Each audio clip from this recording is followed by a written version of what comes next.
her true story, from Ohio. He was my husband, and also the father of my grandson. Mama, I'm not clean anymore. I don't deserve to exist. I was rinsing dishes in the kitchen when I heard her scream. Not the usual teen frustration, not even heartbreak. This scream came from the hollow part of the soul where things rot when they've been buried too long. I ran, still clutching a wet dish towel.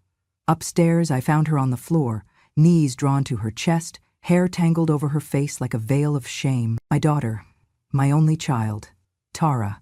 She looked up at me like a wounded animal, red-eyed and trembling. I dropped to my knees, cradling her as if she was 5 again, not 17. "It's okay," I whispered, stroking her back. "Mama's here. You don't have to be afraid." She didn't speak after that, not for a long time. I sat with her on the floor for nearly an hour. Eventually, she fell asleep in my arms, her body still jerking from leftover sobs. That night changed everything. I just didn't know it yet. My name is Linda. I was 18 when I had Tara. Her father disappeared before she was born, and I spent my life working the night shift at a hospital in Ohio to give her what I never had: security, education, dignity. When Tara was 17, I met Daniel. He was soft-spoken, a little older than me, a widower. He owned an appliance repair shop and wore suspenders that made him look like he belonged in another decade. He called me ma'am on our first date and brought flowers to our second. He always held the door, always smiled. "I have a daughter," I told him. "Even better," he said. "I always wanted a daughter." We married in a small church in Akron. Tara wore a blue dress and didn't smile once. I thought it was teenage angst, maybe resentment. She didn't even look at Daniel during the ceremony. If only I had listened to that silence. If only I'd seen what her eyes were screaming. A month after that night on the bedroom floor, Tara sat across from me at the kitchen table, pale and shaking. I knew before she spoke. "I'm pregnant," she said. The words dropped like a hammer. I couldn't breathe. "Who's the father?" I asked gently. She shook her head. "I can't. I just can't." "Tara, please. If you're scared, I'll help you, but I need to know." She bit her lip until it bled. "You'll hate me. You'll hate me forever." "I could never hate you." She never said his name, but the terror in her eyes spoke louder than words. I supported her anyway, took her to every appointment, sat with her during therapy.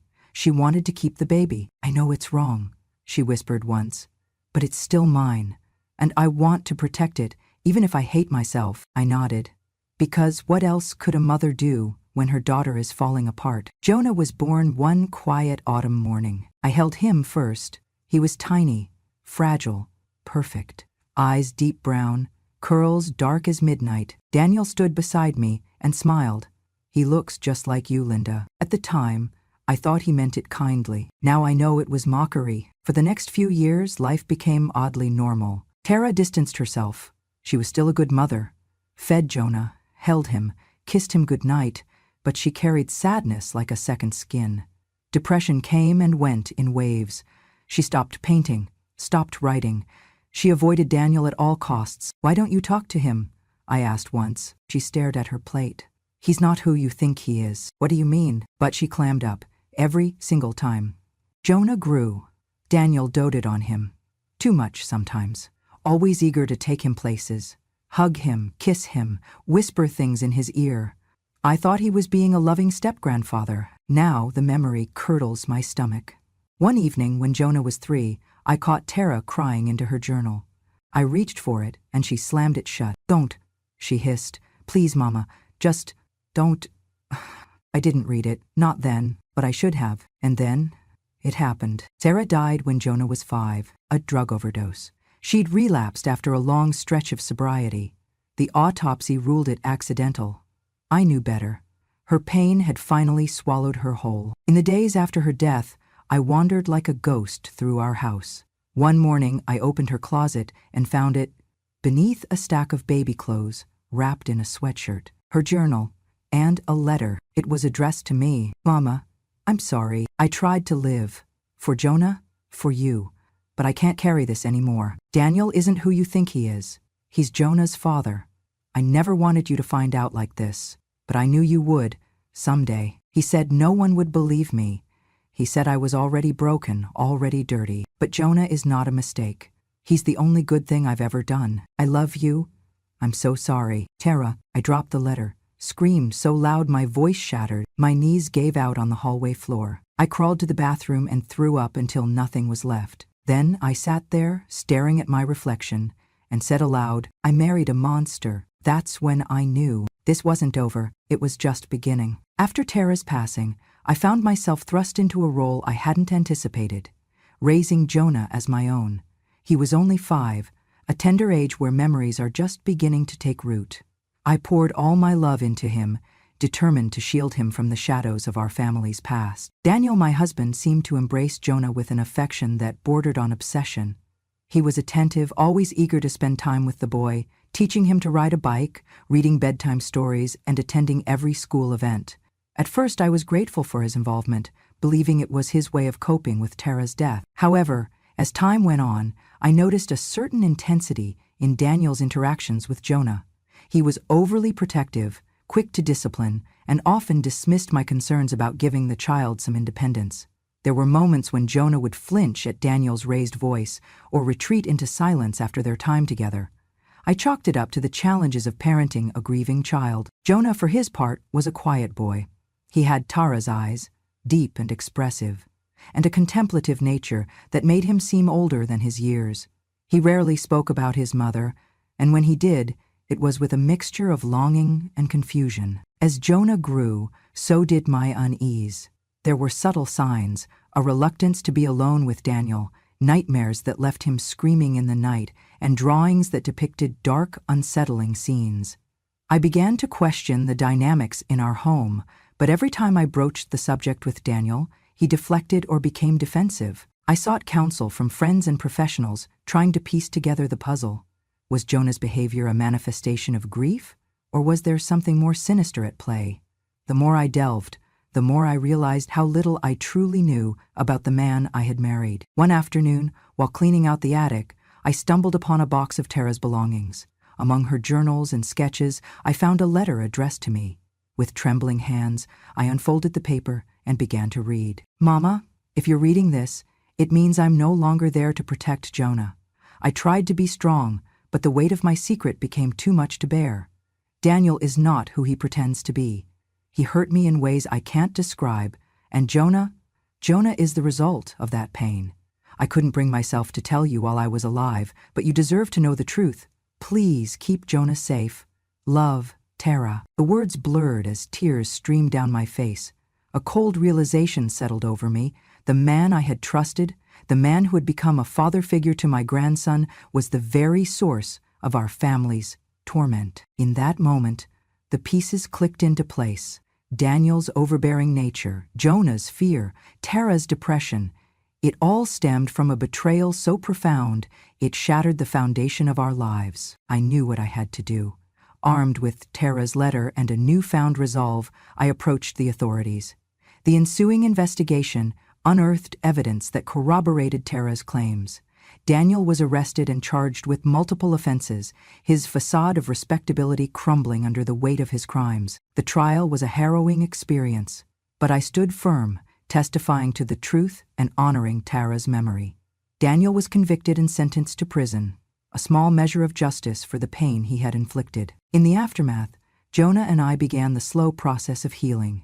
I enrolled him in therapy, and together we navigated the complexities of our shared trauma. Over time, Jonah found solace in creative expression, channeling his emotions into art and writing. Years passed, and Jonah blossomed into a compassionate and insightful young man. He pursued a career in education, determined to make a positive impact on the lives of others. We established a tradition called Truth Dinner, an annual gathering where we shared stories, honored Tara's legacy, and reaffirmed our commitment to honesty and resilience. One evening, during a truth dinner, Jonah stood before our assembled friends and family, holding the letter his mother had written. I am the product of a painful past, he began, but I refuse to let that define me. My grandmother's unwavering love and courage have shown me the power of truth and the importance of confronting darkness with light. I carry my mother's strength within me, and I vow to break the cycle of silence. As he spoke, I felt a profound sense of pride and hope. Our journey had been fraught with sorrow, but through it all, we had emerged stronger. bound by love and an unyielding commitment to truth. The years that followed Tara's death were a blur of grief and routine. I threw myself into raising Jonah, pouring all my love and energy into him. He was a bright child, curious and kind, with his mother's deep brown eyes. But there was a shadow that lingered, a sense of unease that I couldn't quite place. One night, I found Jonah sitting on the floor of his room, clutching a drawing. It was a crude sketch of a man with a twisted smile looming over a small figure curled into a ball. When I asked him about it, he shrugged and said it was just a monster from his dreams. I wanted to believe him, but something in his eyes told me there was more to the story. As Jonah grew older, he became more withdrawn. He flinched at sudden movements and avoided being alone with Daniel. I began to notice bruises on his arms and legs, which he always attributed to accidents at school or on the playground. But the explanations felt rehearsed, and the injuries too frequent. One evening, I overheard a conversation between Jonah and Daniel. Daniel's voice was low and menacing, and Jonah's responses were barely audible. I couldn't make out the words, but the tone sent chills down my spine. When I confronted Daniel, he dismissed it as a misunderstanding, claiming he was merely disciplining the boy. But the fear in Jonah's eyes told a different story. Determined to uncover the truth, I began to observe more closely. I noticed how Jonah would tense up whenever Daniel entered the room, how he avoided physical contact, and how he seemed to carry an invisible weight on his small shoulders. I started documenting these observations, keeping a journal of incidents and behaviors that raised red flags. One day, while cleaning the attic, I stumbled upon a box of Tara's belongings. Among her journals and sketches, I found a letter addressed to me. With trembling hands, I unfolded the paper and began to read. "Mama, if you're reading this, it means I'm no longer there to protect Jonah. I tried to be strong, but the weight of my secret became too much to bear. Daniel is not who he pretends to be. He hurt me in ways I can't describe. And Jonah is the result of that pain. I couldn't bring myself to tell you while I was alive, but you deserve to know the truth. Please keep Jonah safe. Love, Tara." The words blurred as tears streamed down my face. A cold realization settled over me. The man I had trusted, the man who had become a father figure to my grandson, was the very source of our family's torment. In that moment, the pieces clicked into place. Daniel's overbearing nature, Jonah's fear, Tara's depression, it all stemmed from a betrayal so profound it shattered the foundation of our lives. I knew what I had to do. Armed with Tara's letter and a newfound resolve, I approached the authorities. The ensuing investigation unearthed evidence that corroborated Tara's claims. Daniel was arrested and charged with multiple offenses, his facade of respectability crumbling under the weight of his crimes. The trial was a harrowing experience, but I stood firm, testifying to the truth and honoring Tara's memory. Daniel was convicted and sentenced to prison, a small measure of justice for the pain he had inflicted. In the aftermath, Jonah and I began the slow process of healing. I enrolled him in therapy, and together we navigated the complexities of our shared trauma. Over time, Jonah found solace in creative expression, channeling his emotions into art and writing. Years passed, and Jonah blossomed into a compassionate and insightful young man. He pursued a career in education, determined to make a positive impact on the lives of others. We established a tradition called Truth Dinner, an annual gathering where we shared stories, honored Tara's legacy, and reaffirmed our commitment to honesty and resilience. One evening, during a truth dinner, Jonah stood before our assembled friends and family, holding the letter his mother had written. "I am the product of a painful past," he began. "But I refuse to let that define me. My grandmother's unwavering love and courage have shown me the power of truth and the importance of confronting darkness with light.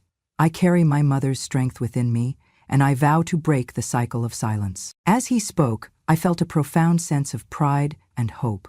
Our journey had been fraught with sorrow, but through it all, we had emerged stronger, bound by love and an unyielding commitment to truth. Tara was 25 when she died. The official cause was overdose. The paramedics said she likely didn't even feel it.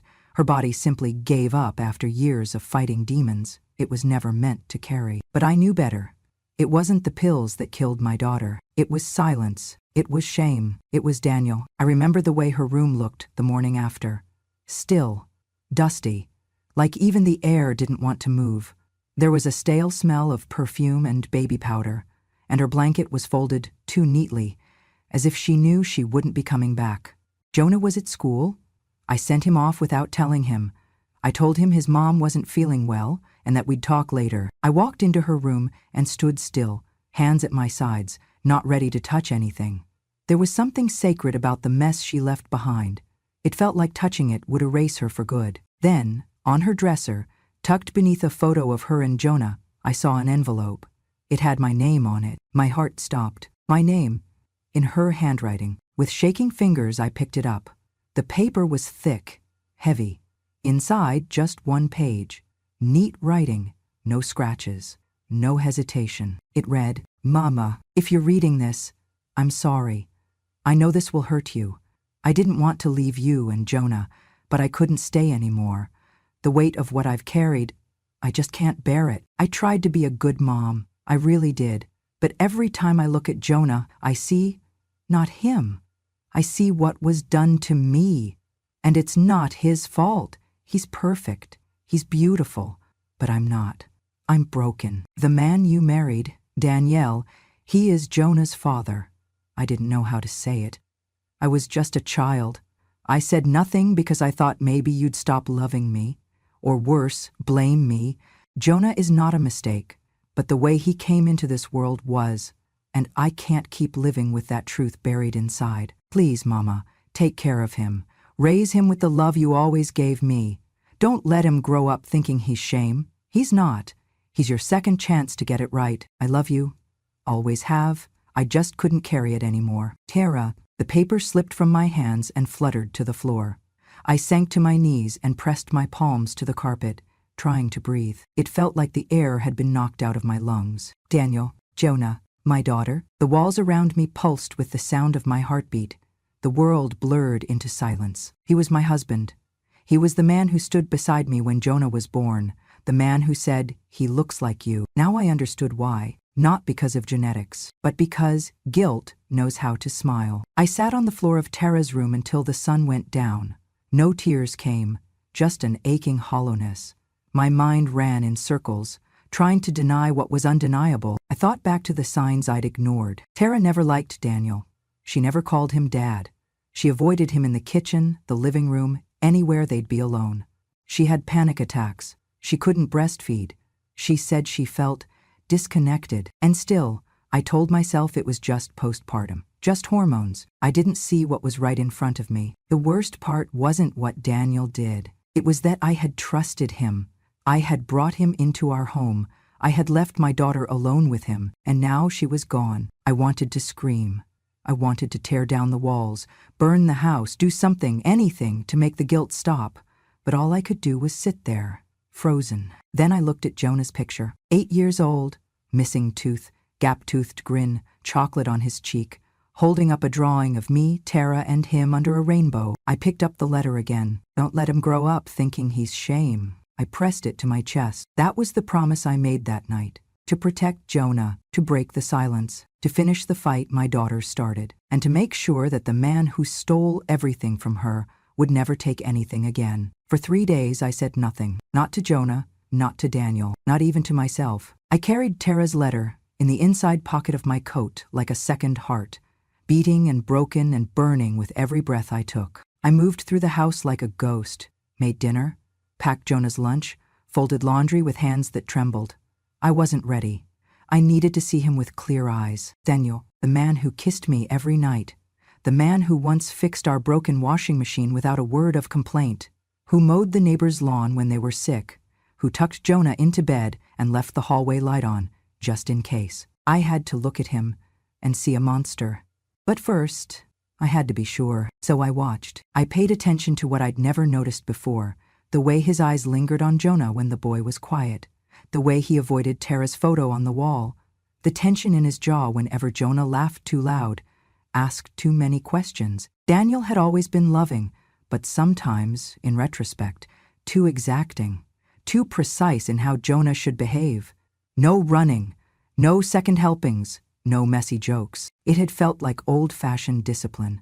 Now it felt like control. I remembered Tara's voice that last night she screamed in her room. I'm not clean anymore. I don't deserve to exist. And Daniel hadn't asked a single question about it. Not one. The grief that had nearly drowned me began to boil. I didn't sleep. I didn't eat. I waited. Then, on the 5th evening, as Jonah was out playing basketball with his friends, I made a pot of chamomile tea. Daniel sat at the kitchen table reading the newspaper, calm, steady, like the world hadn't just collapsed under my feet. I sat across from him, slid a cup toward him. "Thanks," he murmured, folding the page down. I watched him sip. He always took his tea lukewarm. He blew on it 3 times first, always. He did that now too. 3 short puffs, then a slow sip. It was like watching someone else's husband. "I've been thinking about Tara a lot lately," I said, keeping my voice light. "I still can't believe she's gone." Daniel didn't flinch. "It's tragic," he said, "but some people, they're just too soft for this world." I clenched my hands under the table. "Do you think she ever tried to tell anyone anything?" I asked.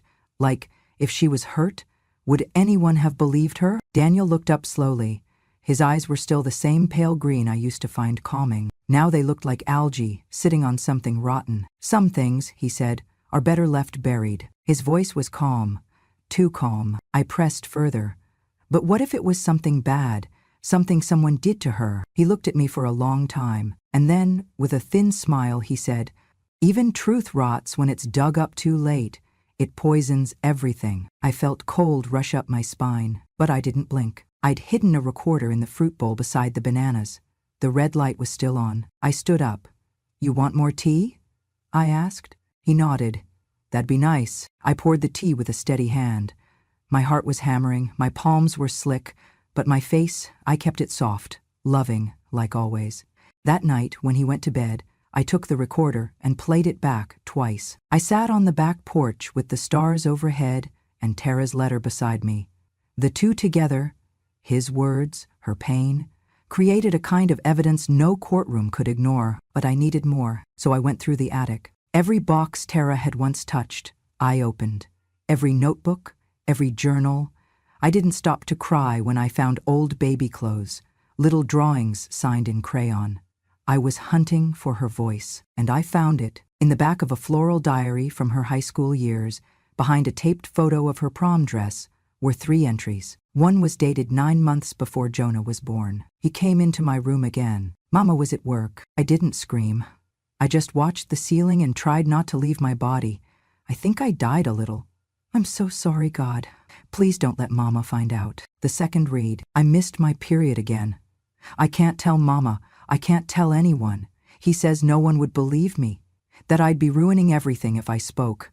And the third, "Jonah is moving inside me, kicking. But I can't look at my stomach without wanting to scream. I pray every day to love this baby. But I also pray that one day someone will know the truth." I printed them out. I made copies of the audio file. I took it all to the police. The detective on duty was a woman named Sergeant Alvarez. She listened in silence. When the tape stopped, she didn't look at me. She just stood up and said, "Wait here." 10 minutes later, she came back with a warrant request for Daniel's arrest. "Do you want to be the one to tell him?" she asked. I shook my head.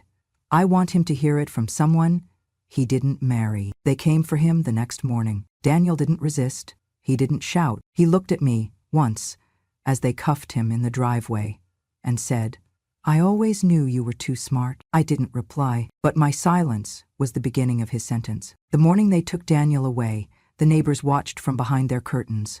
Nobody said a word. Not then. But by nightfall, the whispers had started. He was such a good man, always polite, always helpful, eating for free. Why would she make up something like that? And I let them talk. I let them speculate and spin, because I had no interest in clearing my name in the court of public opinion. I was preparing for the real one. The detective assigned to the case was careful, deliberate. She interviewed Jonah, but gently. She never mentioned paternity, only asked what he remembered of growing up. "He was always strict," Jonah said. "Not abusive, just cold. Like, I annoyed him." "And your mother?" Jonah swallowed hard. "She cried a lot, even before I was born. I never knew why." The evidence mounted quietly. Tara's diary entries, her suicide note, the audio recording from the kitchen that night. A DNA test wasn't needed. Tara's letter was clear enough. And given Daniel's silence and refusal to answer questions, the DA moved forward with formal charges: statutory rape, incest, endangerment of a minor, coercion. He was 70, Jonah was 20, and I was somewhere between 50 and 1,000 years old, it felt. The trial date came in late spring. The courthouse smelled of lemon cleaner and fear. Jonah didn't come. I didn't ask him to. He'd already lived through the truth. I wouldn't make him relive it for strangers. Daniel's lawyer tried to downplay everything. "These are decades-old claims," she said. "There's no physical evidence." But the judge, a woman in her 60s, interrupted her. "Rape often leaves no bruises on the outside," she said, "especially when the victim is a child in her own home." When it was my turn to take the stand, I felt the room hold its breath. I looked Daniel in the eye. His hair was thinner now. His hands shook a little, but his eyes were the same, pale, unreadable. "I was 45 when I met him," I said. "I thought he was kind. I thought he wanted to be a father to my child." I took a breath. My throat burned, but I did not cry. "I invited him into our home, into our lives. I said yes to a man who raped my daughter and fathered a child with her, without ever showing his shame. I called him husband.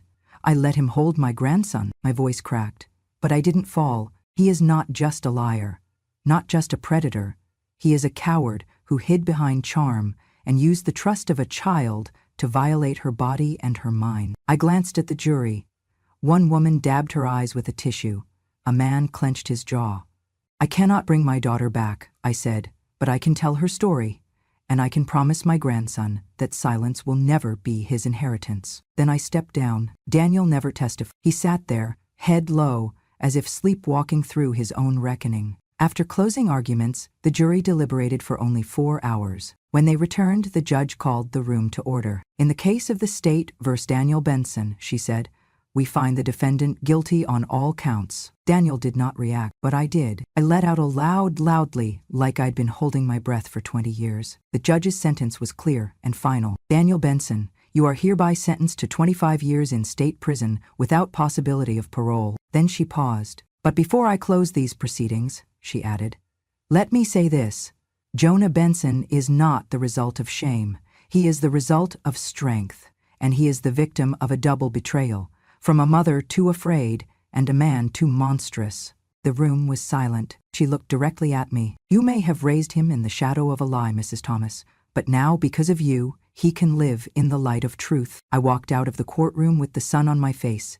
My hands were trembling, but they were also free. I had spent years cooking dinner for a man who'd destroyed my child, but now I had said her name, Tara, and this time, everyone had heard it. Jonah was 20 when he asked about the letter. He had always been an observant boy, quiet, kind, thoughtful, in ways that made people underestimate how much he noticed. When he was 10, he found an injured dove in the backyard and spent 3 weeks nursing it back to health. When he was 15, he took a summer job at the library just to help pay for groceries during a tight patch. And when he turned 20, he found a folded paper tucked behind the attic insulation while helping me clean out boxes. It wasn't the letter, but it was from Tara. A torn journal page, a paragraph dated 2 months before her death. "Some nights, I sit by the crib and wonder what kind of man Jonah will become. Will he smile like mine? Will he have the patience of a saint? I love him. I do. But sometimes I look at him and see him.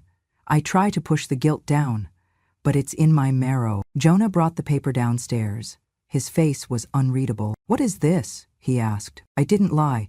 I couldn't anymore. "Come sit, baby," I said, patting the kitchen table. The room smelled of banana bread, still warm from the oven. Outside, a neighbor's dog barked at a squirrel. It was an ordinary afternoon, but everything was about to become extraordinary. I poured us both tea. I waited until he sat. Then I placed my hand over his. "This paper," I began, "is from your mother's journal. It wasn't meant to be found, but now that it has been, I think it's time we talk." He didn't flinch, just nodded. And so I began, not with Tara's death, not with the trial, but with her as a baby, my baby. How she'd come into the world screaming, fists clenched, full of fight. How her father had walked out before she even opened her eyes. How I worked 3 jobs to buy her first bike.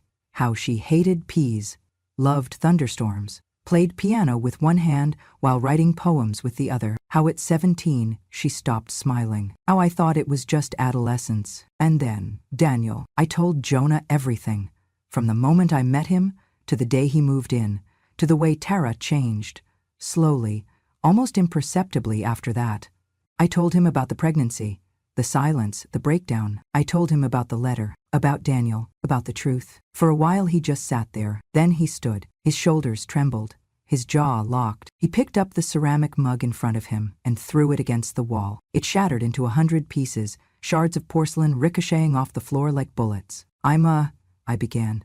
But he cut me off. No, he said. You don't apologize. Not you. His chest rose and fell with ragged breath. Then he collapsed into the chair and buried his face in his hands, and sobbed, deep, guttural sobs that came from a place words couldn't reach. I let him cry. I didn't touch him, didn't try to fix it. I just sat and waited, like the silence was a quilt we both needed to wrap around our wounds. After what felt like hours, he looked up, eyes red, voice raw. I'm not dirty, he whispered. Right? I reached across the table and cupped his face in both hands. No, I said. You are not. You never were. You are not a mistake. You are not a curse. You are not your grandfather's sin. He nodded slowly. Then, why did it feel like I was never whole? He asked. Like something inside me always knew something was off. Because the truth, I said, has a way of whispering even when no one says a word. He wiped his face, picked up a piece of the broken mug and turned it in his fingers. Was it hard? He asked. Telling me? The hardest thing I've ever done, I said. But not telling you would have been worse. He nodded again. Then I want to change my name. I blinked. To what? To Thomas, he said. That was Mom's last name, right? I nodded. I don't want to carry his name anymore, he said. I want to carry hers. My throat tightened.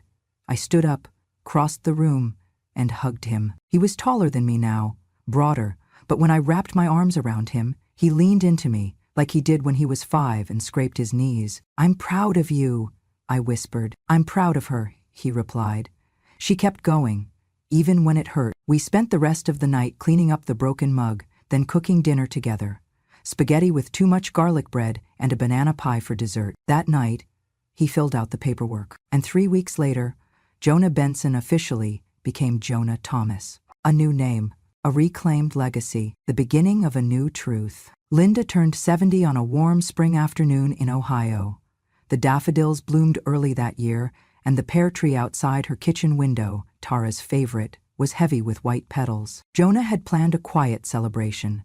Banana bread, tea with too much honey, and a stack of poems he'd saved just for her. They lived together now in a 2-bedroom cottage on the edge of town.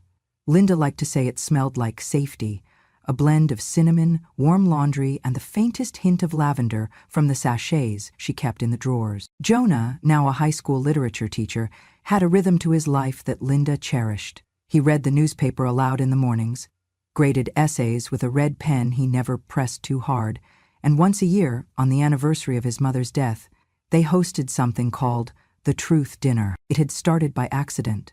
One night, over roast chicken and mashed potatoes, Jonah had asked, "What's something you've never said out loud before?" Linda blinked, caught off guard. "I hated Father's Day for 20 years, she admitted. He nodded. "I used to think I wasn't allowed to laugh too loud," he confessed, "because happy people didn't come from people like us." They laughed, then cried, and that night they decided to make it a tradition. Every April 12th, they invited friends, students, neighbors, anyone who needed to speak. No recording, no judgment, just a meal and a microphone. The rule was simple. Tell one truth, any truth, especially the one you thought no one would believe. By the 5th year, the event had outgrown their kitchen. Jonah moved it to the school auditorium.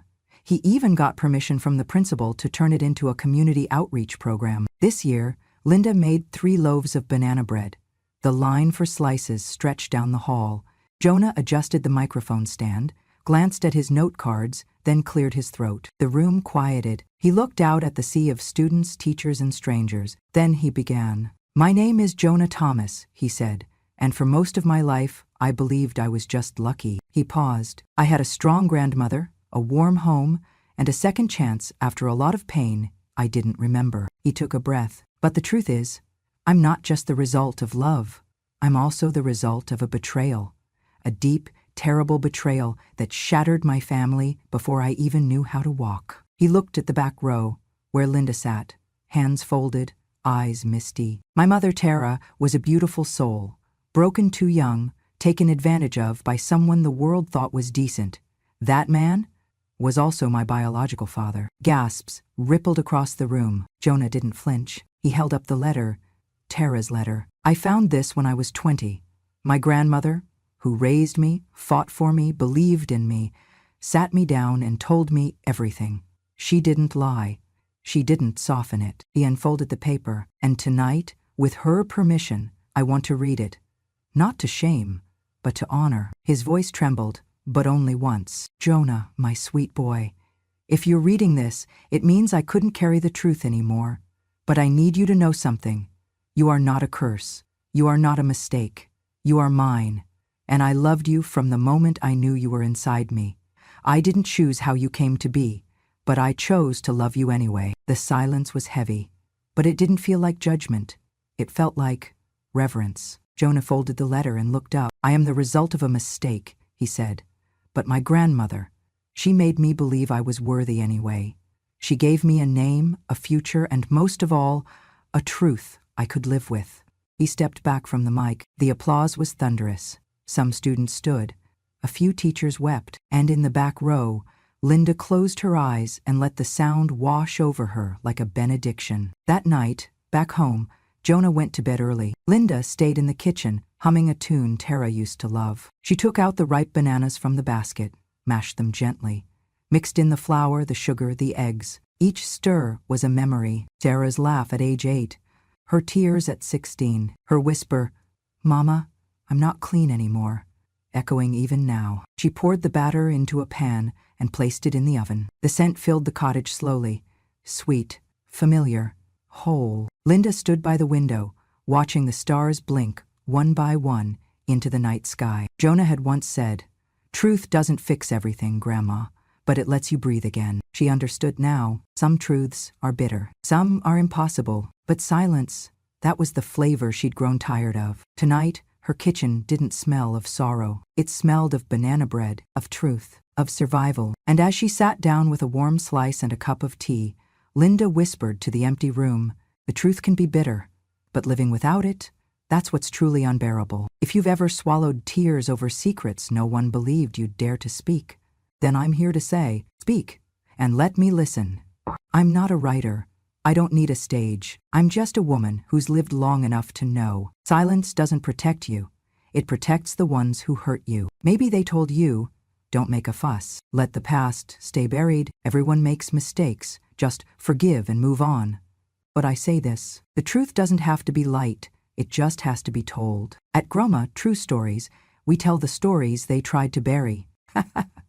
Not to reopen wounds, but to honor the truth that we were wounded, and we still rose. We speak for the single mothers, for the daughters left behind, for the wives who were told they were too sensitive, for the children who thought they were someone's mistake. And we grow to learn that we are not the mistake. We are proof that survival has a voice. And when we speak, we begin to be free. If you're listening now, and something aches inside you, maybe you too have a story no one knows. Let me be the first to believe you.